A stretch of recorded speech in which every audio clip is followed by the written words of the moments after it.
Hi, everyone, and welcome back to the Empowered Patient series. I'm excited to hear how last week's episode resonated with you. We went into a bit of a deeper topic, but an extremely important topic about mental health awareness. And I shared a little bit about my experience with anxiety, panic attacks, and depression, and the tools and resources that have really supported me through the process of being with those challenging emotions and sensations over time. So I would love to hear how the episode resonated with you. I would also love to hear what platform you're finding these talks most helpful, if you like to receive them in video format or if you're enjoying listening to them on the podcast. Today, we're coming at you with just a brief, so more of a reflection point and a question just to consider, to sit with, and a possible reframe that might feel supportive to you. I know it's been supportive for me. And that is, we can look at challenges that we experience along the path of our health journey as setbacks, and they're commonly called this, whether we might be on a journey with our weight, whether that might be to lose some weight, to alleviate other symptoms, or potentially to gain some weight to also alleviate symptoms, or to increase, if you're a woman, your reproductive hormone health or fertility, or if you're supporting your adrenals or hormone balance.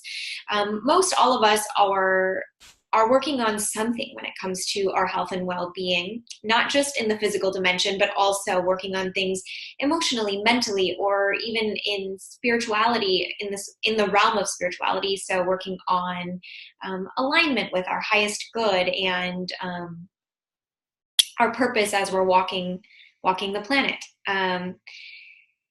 So oftentimes we might see a challenge point as a setback, and I can totally relate to this. I experienced this in the last couple of weeks. So 2 weeks ago, I woke up on Saturday morning feeling a little bit tired, was how it started. I was feeling a little bit more achy, joint aches and pains in my body. I was feeling a little bit foggy with mind and thinking. And by the next day I had a full-blown cold. So cold flu virus. I felt the aches, the chills, the sweats. I found it challenging to get through things that normally felt just part of my routine day. I was taking a lot more breaks and resting a lot more. And at first I was like, okay, this is an opportunity to rest. This has come at me before. I'm pretty familiar with this lesson. I'll just allow my body to rest when it needs it, and we'll get through this. And I was continuing to do that for a couple of days, and I was like, okay, I'm about getting to my limit where I think it's okay for this to continue, and I need to be better now, and I need things to happen now. So I started to kind of push and force through, and then my cycle started. So that brought on some more symptoms for me, some more cramping and more exhaustion and fatigue and emotions and things like that, and some pain, being in pain. And so I was sitting with that. And about 3 or 4 days in, I felt like I just had it. Enough with the pain, enough with the stuffy nose, enough with feeling off balance with this sinus infection, enough needing rest. I just need to feel better. I need to get back on track. I need to be able to do all the things that I wrote down, and I think that I need to be able to check off. And I was just feeling angry and just done with it. And it was still there. It was still present. So as I rested, as I breathed, as I let the initial tension of all of those thoughts and beliefs settle, and I got still within myself, I realized a couple of things. I realized, one, this is a beautiful opportunity to surrender control, to surrender my mind's plan of what I think should be the right way through this, and to just be with what is, and to ask my body and to ask my higher wisdom, what can I learn from this? How can I harvest the good out of this lesson? What's presenting to me right now, and how can I be with that? And two, I had the beautiful opportunity to learn from contrast, right? So I mean that in a couple of ways. Contrast in the sense that this isn't how I would like to feel every day. So what can I learn about being with this state?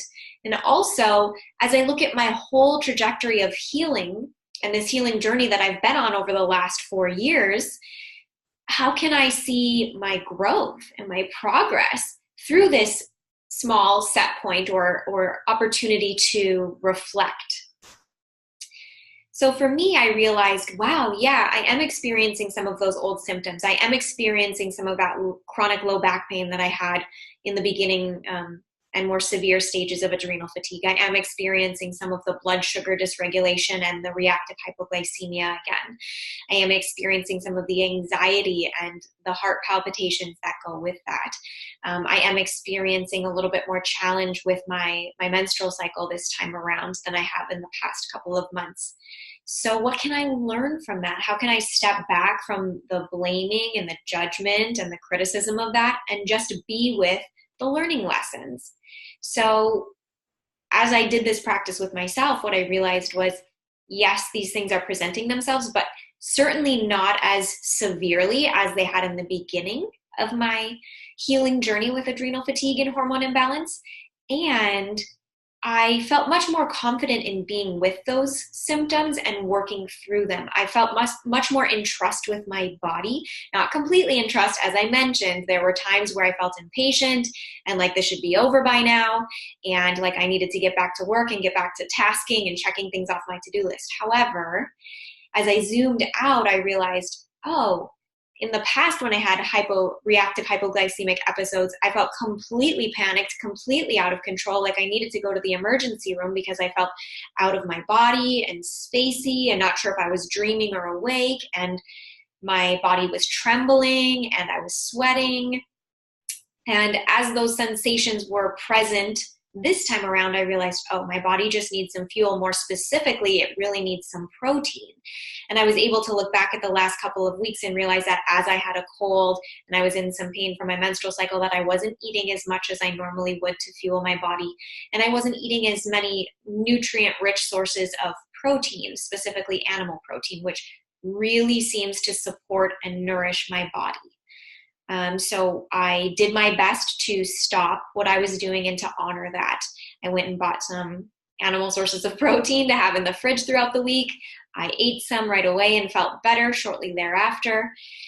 And so that was actually kind of a gift. So something that can feel really uncomfortable and challenging can actually be an opportunity or a gift to us when we reframe it from being a setback or thinking the stories like the world is against us or we're being punished for some reason, and just pausing and asking, what's the opportunity here? What can I learn from these symptoms that are presenting again? Am I going into old habits of pushing too hard, not listening to my body's signals? Am I saying yes to things that actually feel like a no? Do I need to set some boundaries? So oftentimes these symptoms come up for us as an opportunity to move back into alignment with our highest good. And sometimes the mind isn't always on board because, remember, it's an organ of survival. So it believes that it's doing its best to keep us alive, to protect us from threat. And remember, the body-mind system doesn't understand the difference between a real threat, like an oncoming car coming at us that we need to jump out of the street from, and a perceived threat, like envisioning into the future and imagining a worst-case scenario. The body reacts the same way regardless. So by reframing this and by calming our system, giving it some space and asking what it needs right now, we can look at it as an opportunity to learn through contrast. So I would love to hear from you. I would love to hear what you're working on, if there are any challenges that might be coming up for you right now, both on your healing journey with your physical health, or maybe in working through some challenging emotions or thought patterns or beliefs. And if you can reframe to look for and harvest the good out of those, if you can hit pause and kind of just let them be there with some acceptance and some compassion, and then ask what the body mind is trying to ask of you right now. And how can you reframe your story to be one of, this is serving my highest good, and this is on my trajectory to healing, and this is just the next step. So give that a try, give that practice a try, put it into action, and let me know how it works for you and how you feel after. That's it for this brief. See you next week. Bye for now.